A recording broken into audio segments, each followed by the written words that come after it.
Christy Clark's government was in a real dilemma. After all, she had decimated any kind of social housing for the poor in this province with the worst child poverty rates of any province for most of the 16 years of their administration. Hence, when Christy Clark's government deliberately allowed the dangerousness, lawlessness, and the organized criminals to take root on this property over the direct warning of the Victoria's police deputy chief, suddenly they had a tough time getting rid of these people and all the hell that they were creating in this neighborhood. When they first went to the Chief Justice of the BC Supreme Court asking him to force these people out, the judge asked, "Where are you going to put them?"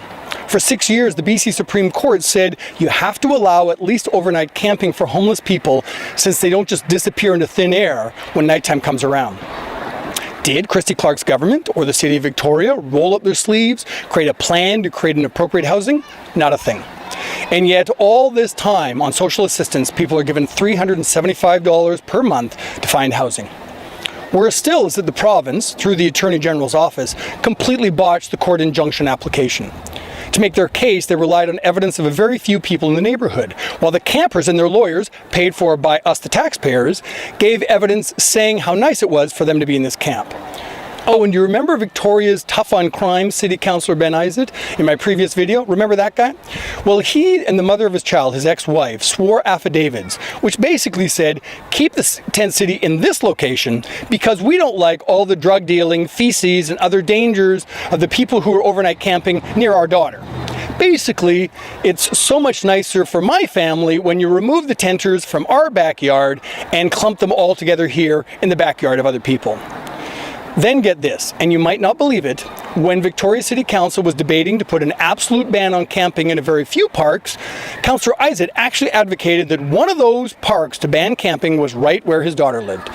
Yet he never revealed that he was in a conflict of interest. He said that since he didn't have a financial stake in his daughter's house, it wasn't technically a conflict of interest.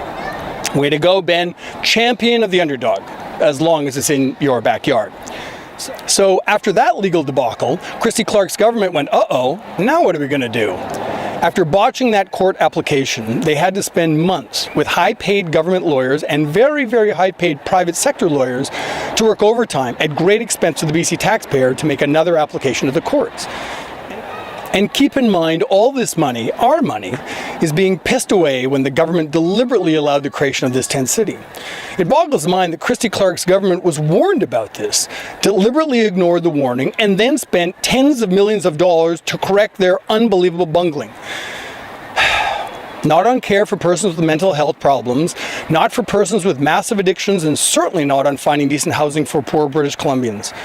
Long story short, in July, the Chief Justice sees the light and says the campers have to remove by August 8, 2016. And to be clear, and don't take my word for this, it's in the judgment, it had nothing to do with the ghettoized and dangerous housing the province came up with. He granted the removal of the campers from Tent City because of the organized crime, drug dealing, dangers taking place in Tent City and in the area around the neighborhood. Oh yeah, and don't forget the rats. Rats played a very big part in this decision, and it took forever to get rid of the rats after the campers left.